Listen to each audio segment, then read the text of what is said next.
Hi again everyone, welcome back again and happy weekend buat teman-teman semuanya. Amazing ya, tadi malam baru banget update ya. Ini 2 hours ago teman-teman ya. Saya tepar teman-teman sekalian semalam. Dan posisi market after that bam, ternyata ada satu fenomena menarik yang menyebabkan kondisi itu terjadi buat altcoins, terutama specifically rontok. Kenapa? Karena GameStop ya. Jadi kalau kita ngecek stock market di GameStop Corporation tadi malam itu Roaring Kitty adalah salah satu orang yang bisa dibilang baru comeback ya, namanya Keith Gill. Kemudian dia cuan banyak lah intinya per coming back-nya kemarin teman-teman, which is sebenarnya beberapa waktu lalu dia bilang, bukan dia bilang sih, di artikel dituliskan kalau Roaring Kitty shares itu nanjak sampai $1 billion. Tapi kemudian ya per US stock tadi malam diperdagangkan ya, New York Stock Exchange, kita bisa lihat GameStop sahamnya anjlok luar biasa ya, at least for I don't know, maybe around 57% ya. Lebih parah lagi teman-teman sekalian. Dan karena impact dari sini sedikit banyak ngasih pengaruh juga ya ke total 3. Sampai ada yang kayak proses liquidity sweep di sini teman-teman sekalian. Technically dari previous update kita yang kita ngomongin total 3, sebenarnya untuk progresnya altcoins nggak terlalu ya yang parah gimana banget, unless dia closingnya bearish ya, dan dia closing di bawah previous SNR. Nah ini baru akan menciptakan kondisi yang lebih disruptif lagi mungkin untuk si destruktif lagi untuk si altcoins-nya. Tapi ya luckily dia bisa survive. At least dia bertahan di atas SNR ini ya, which is good teman-teman sekalian. Ya, kita tinggal lihat aja nanti perkembangannya pada closing perspective weekly. Apakah kita bisa closing tetap dalam keadaan bullish or ya balik lagi ya di range area tersebut. Tapi sebenarnya gini, ini kembali lagi ke discretion masing-masing ya. Kalian udah ada yang beli, kalian udah ada yang akumulasi, kalian udah ada yang belinya banyak di atas, terutama di sini, teman-teman. Ya, I don't know ya, karena banyak orang bilang mereka nyangkut ya kan di altcoins-nya. So, ya, ini kesempatan atau menjadi sebuah kepanikan, itu tergantung bagaimana teman-teman menginterpretasikan apa yang terjadi tadi malam. Kalau saya lihatnya sih, ya ini fenomena yang bisa dibilang nggak sering kali terjadi lah ya. Bukan fenomena yang kayak setiap hari akan terjadi, dump and pump and dump dan seterusnya. Tapi kalau buat saya ini justru Reset untuk kesempatan yang menarik. For example, teman-teman, tadi malam kita bahas seputar wormhole. Wormhole itu, waktu kita discuss, itu posisinya udah nyampe area ya 0,7 something. And today banget, per hari ini banget, per sekarang banget, wormhole-nya udah naik lagi gitu loh. Jadi kayak, ya technically, it's just a liquidity sweep. Bener-bener liquidity sweep, karena kalau kalian lihat di time frame 4 jam itu, dia cuma testing sampai ke area demand. Jadi technically yang terjadi pada wormhole adalah cuman ngambil previous low doang sebagai liquidity-nya mereka. Ya, begitu kena stop loss out, all long position semua dibuang, panic selling masuk ke market. Look at that, what happened next? Sweep and boom, naik lagi ya. Low point ini diambil and then dia recovery. Ethena gimana? Ya kan? Ethena kita ngelihat ya, mungkin ini yang lebih parah ya. Karena sebenarnya sangat disayangkan. Sebelumnya Ethena udah sempat break dari inverted head and shoulders punya neckline, but then kita ngelihat dia breakdown lagi di bawah area neckline tersebut gara-gara kejadian tadi malam. Tapi apakah itu harus membuat kita panik?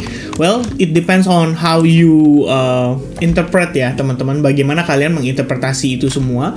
Dan yang kita lihat sih di sini terjadi yang namanya liquidity sweep juga. Ya, more or less mirip-mirip ya, terutama perspektif time frame daily. Dan teman-teman bisa lihat ya, nggak cuma di daily, melainkan 4 jam, ya 1 jam. Kalau teman-teman open trade, katakanlah kalian menggunakan neckline itu sebagai basis kalian untuk penempatan stop loss, dan kalian ngambil previous low terdekatnya, which is di sini misalnya. Ini pun udah diambil teman-teman ya, jadi disikat sekaligus untuk menjadi likuiditas pasar, dan alhasil buyers become sellers. Now the question is, apakah kondisi selling order yang menumpuk ini akan diambil oleh para bigger players itu, para whales itu? Kalau misalkan demikian, ya dia akan manfaatkan, ya kita lihat nanti ya. Very soon, maybe Ethena bisa rebound lagi ya, using Fibonacci retracement. Kita technically lagi testing ke area krusialnya 0,79%, and then kita bisa tambahkan juga di sini berupa demand ya, atau order blocknya teman-teman sekalian, karena di momen terakhir di sini kena liquidity sweep. Tapi sekarang pisau lagi terjatuh, biarkan dia berhenti dulu, baru kemudian kita pungut supaya dia bisa nanjak lagi. Amin teman-teman ya, kira-kira seperti itu gambarannya. Dan I think ya Notcoin juga baru banget tadi malam ya kita bahas teman-teman sekalian. Seru banget waktu kita discuss seputar ini. Where's the protective stop loss ya, saya sudah jelaskan berdasarkan time frame daily, dan kalian lihat even on the daily perspective dia nggak sampai ke low point ini, which is Notcoin ya. Kalian tentukan sendiri, either dia masih strong atau sudah mulai melemah ya. Kalau lihat dari perspektif time frame kecil, kemarin kita ngelihat wah ini kayaknya membentuk pennant atau triangle gitu kan, turns out dia breakdown gitu kan. Tapi balik lagi, ini semua disebabkan oleh kondisi yang tidak bisa kita kontrol gitu ya. Ini di luar dari kontrol kita. Karena setahu saya tadi malam Roaring Kitty itu live streaming. Waktu dia live streaming, harga nanjak ya, signifikan banget sampai 60-an dollar something. Kemudian pada saat closingnya kalian lihat dia balik ke $27 guys. This is amazing ya actually. Dan lumayan scary ya kalau misalkan kondisinya kayak gini. Jadi kemudian si Gil ya, Gil siapa tadi namanya?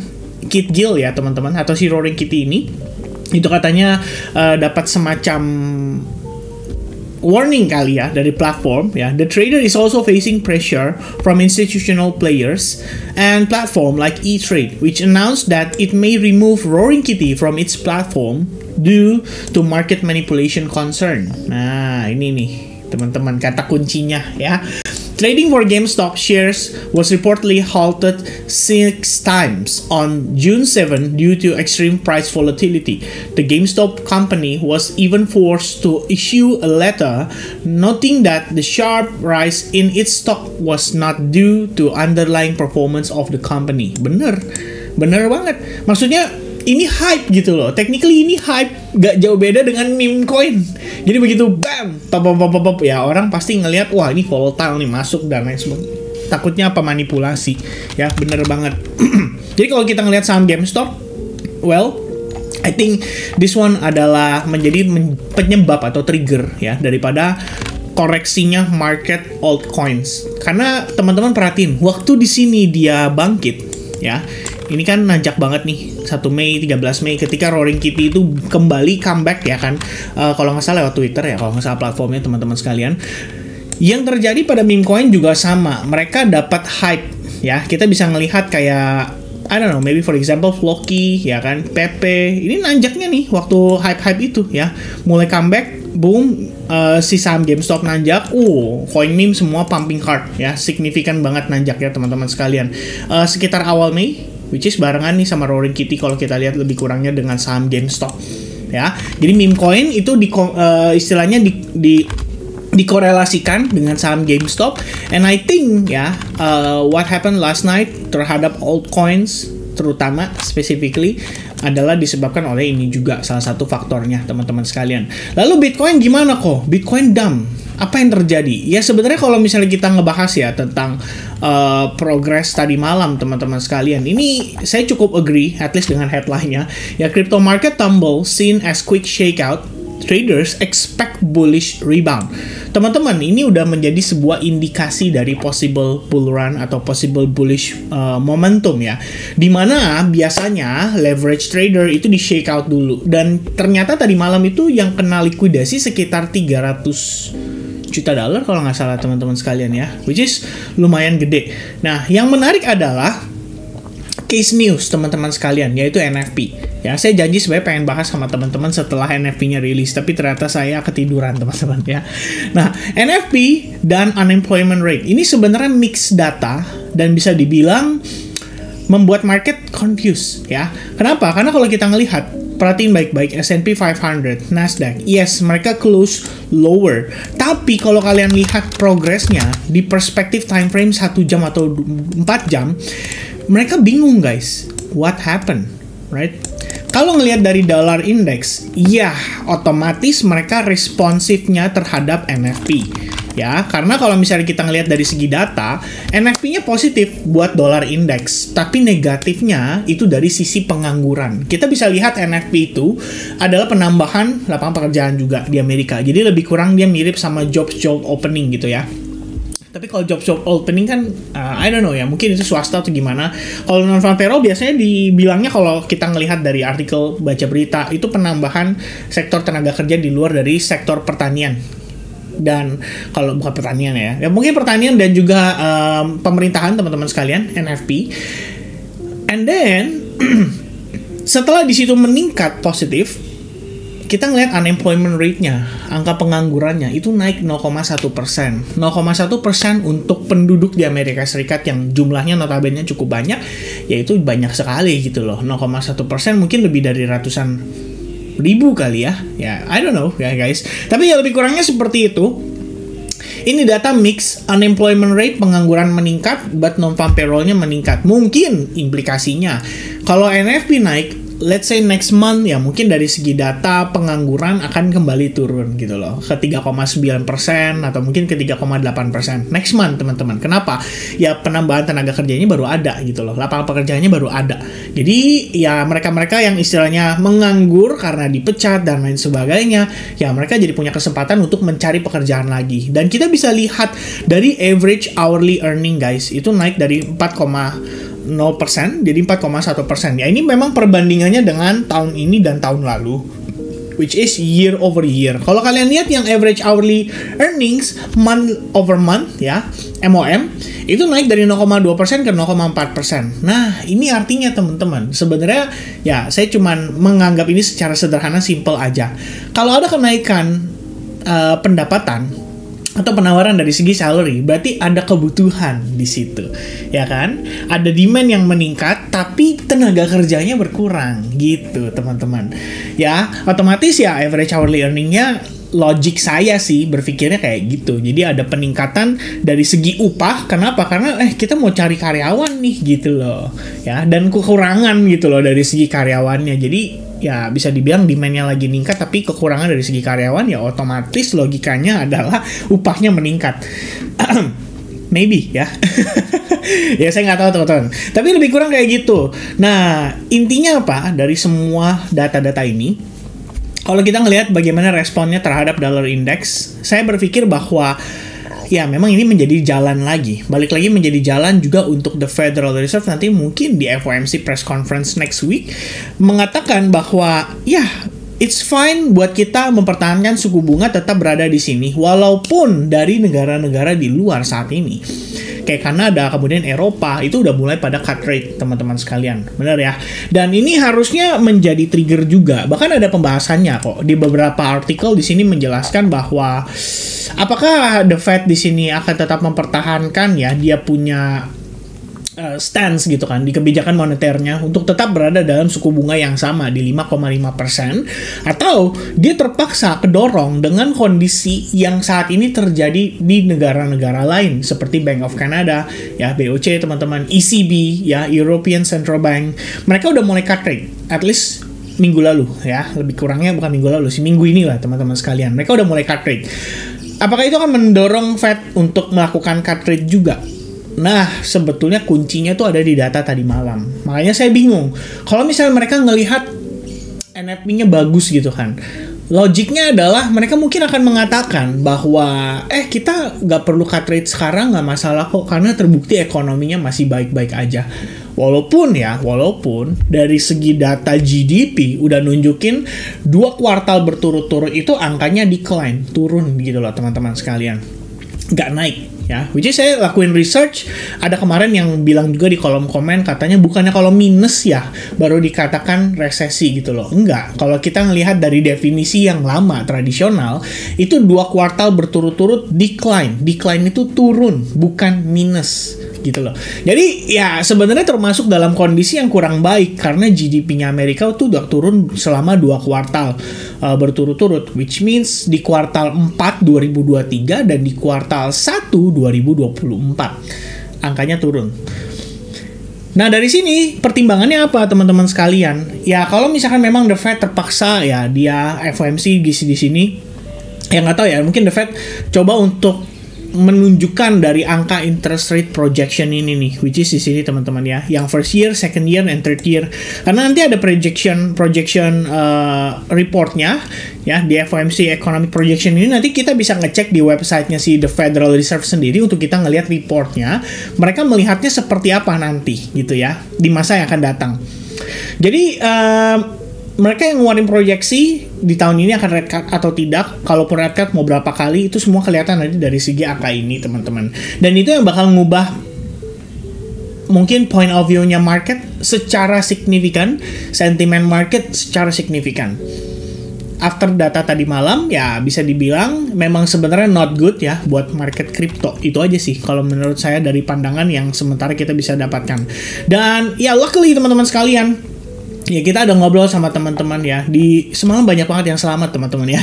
Terima kasih loh ya remindernya, hampir FOMO gara-gara BTC gini ya. Karena memang ada satu kawan kita Reynold Andika ya, dia open 18 position guys. Cuman setelah semalam, bukan semalam sih, kemarin siang kita berdiskusi, kita ngobrol, kita sampaikan kepada dia bahwa janganlah ya istilahnya transaksi sekaligus banyak-banyak seperti itu. Apalagi dia nggak pakai stop loss ya.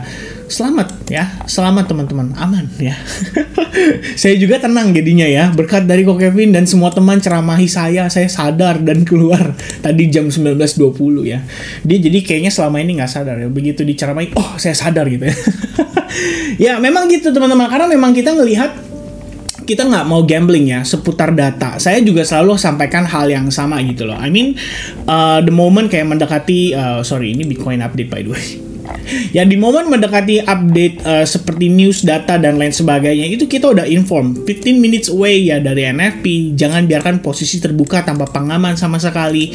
Lebih baik secure ya supaya tidak ada penyesalan dan bla bla bla bla bla bla bla. Once again remindernya, walaupun nanti data NFP ya katakanlah dia rilis, tapi masih bisa ngasih opportunity yang bagus. Sometimes teman-teman, after New York Stock Exchange open itu bisa berubah secara signifikan, dan itu kita udah lihat berkali-kali gitu loh. Jadi kalau misalkan saya juga kemarin ya, saya sempat share ke Telegram juga.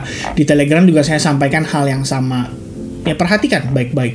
Dan ya turns out ya after that bam ya berantakan teman-teman. Kita ngeliat altcoins ya, terutama dari sisi ini. Ya.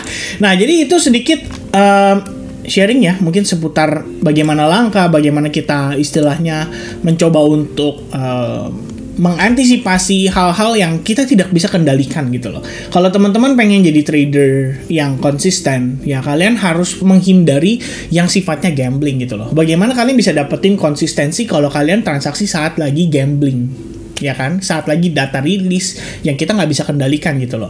Tapi kalau kita ngelihat market normal kayak day to day basis gitu kan, ya sama kayak perdagangan lah teman-teman sekalian. Kalau ada yang namanya ketidakpastian, pedagang itu pasti sulit gitu loh. Tapi kalau misalkan kita udah jelas gitu kayak proyeksi ke depan seperti apa, ya itulah kenapa teman-teman kalau orang dulu tuh baca koran setiap pagi. Ya, kalau orang zaman kita sekarang setiap pagi buka Instagram, bukan baca koran. Jadi kita missing out informasi, berita dan macam-macam lah yang sebenarnya bisa ngasih kita idea tentang apa yang sebenarnya akan terjadi dalam beberapa waktu ke depan gitu loh.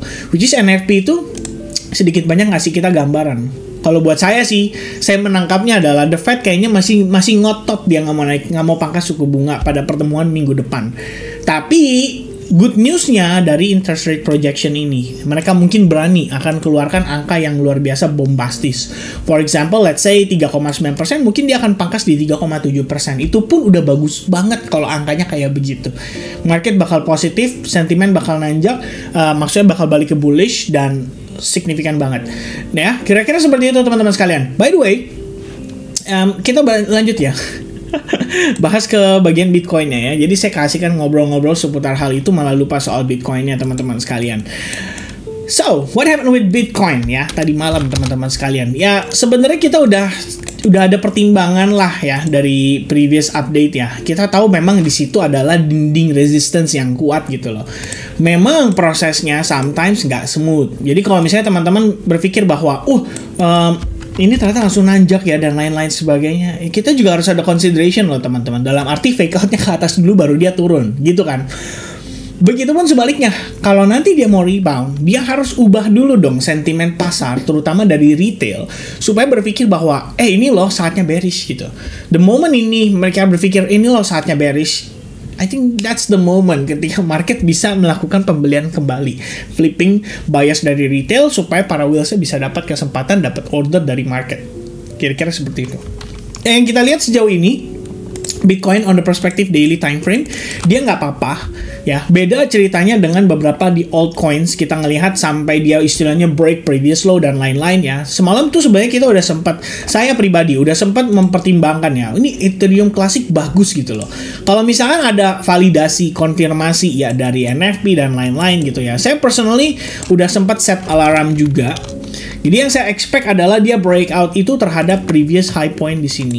Nah, ini kalau bisa valid nih, dia break di previous high point, saya ada planning untuk masuk gitu loh. Kenapa?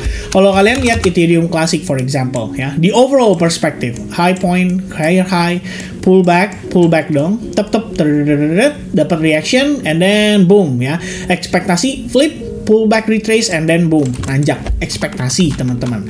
Tapi realitanya kita nggak dapatkan itu. That's why I don't trade ya sebelum ada validasi dan konfirmasi. Ya kadang-kala teman-teman kan nggak bisa nunggu, nggak bisa sabar gitu kan. Pengennya, aduh gue langsung hajar masuk.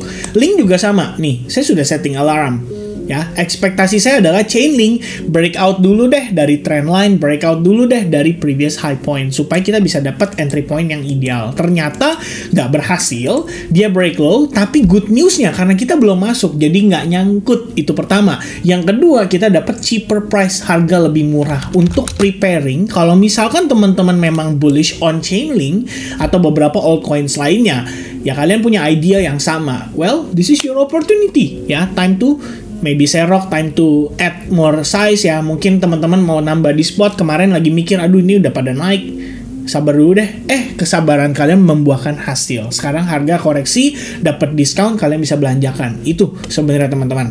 So, balik lagi ke Bitcoin.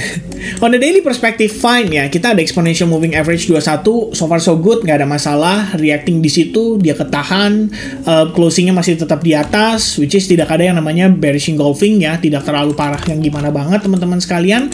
On the hourly perspective, yang seperti saya katakan kepada teman-teman kemarin ya, ada ekspektasi lah untuk dia pullback. Pullbacknya kemana? Sejauh-jauhnya harusnya ke area demand ini. Jadi kalau misalnya saya coba jabarkan secara detail ya teman-teman sekalian ya, ini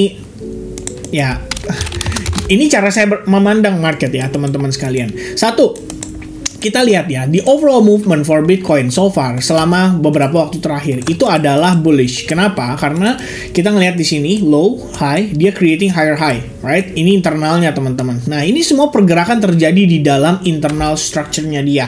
Ya, so technically dari 4 jamnya saya bullish ya, pandangan saya lebih kurang seperti itu.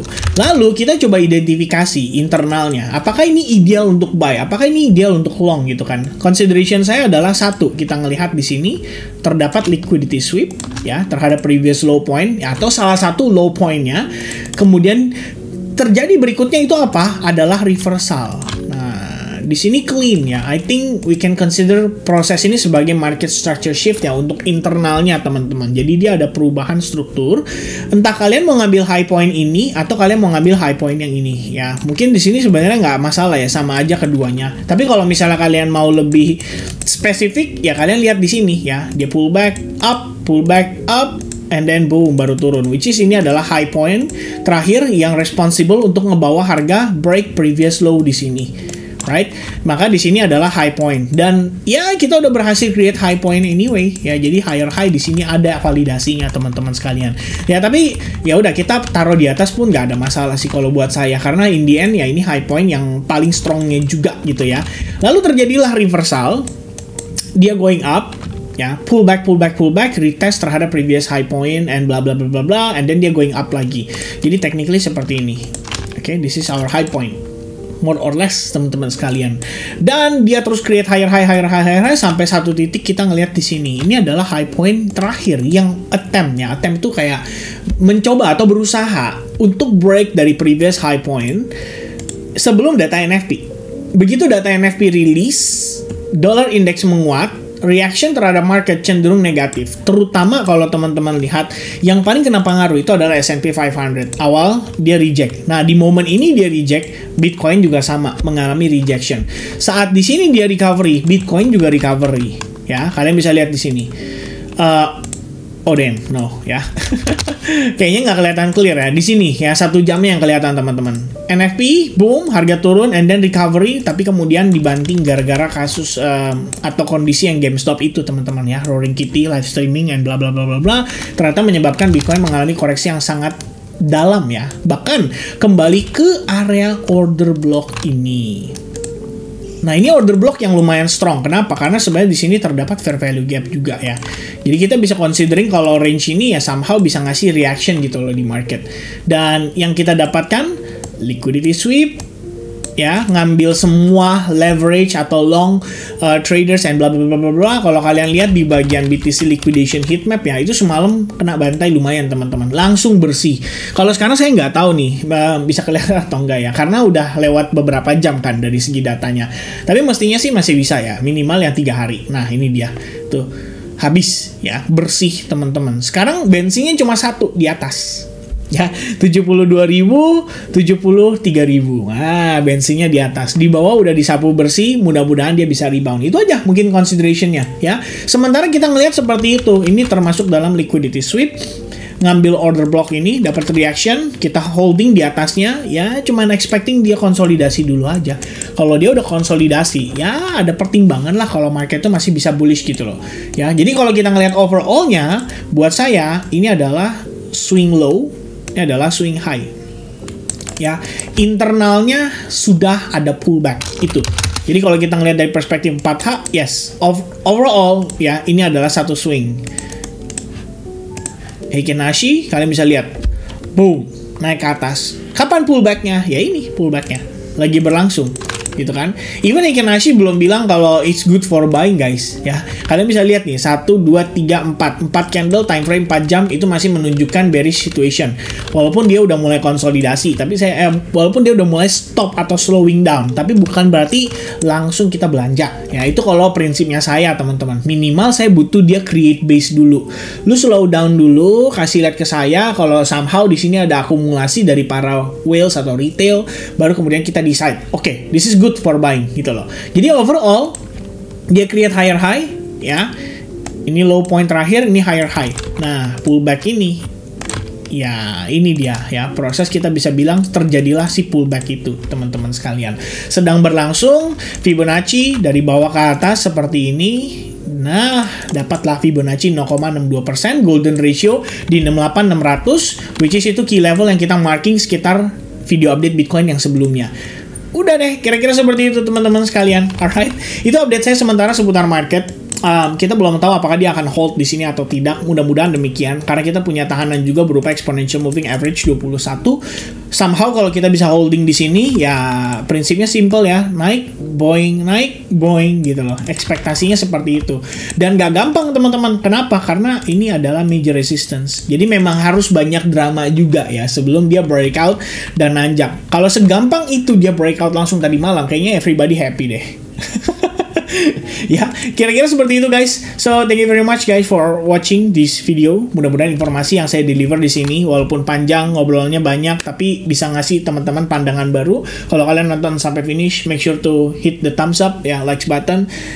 Type finish juga di kolom komen, and don't forget guys, kalau misalnya video ini, I don't know ya, mungkin kalau misalkan by sore ini bisa mencapai 750 likes ya, 750 likes button, kita bisa live streaming. Oke, thank you very much guys. God bless to everyone. Happy weekend. Cheers and bye-bye guys.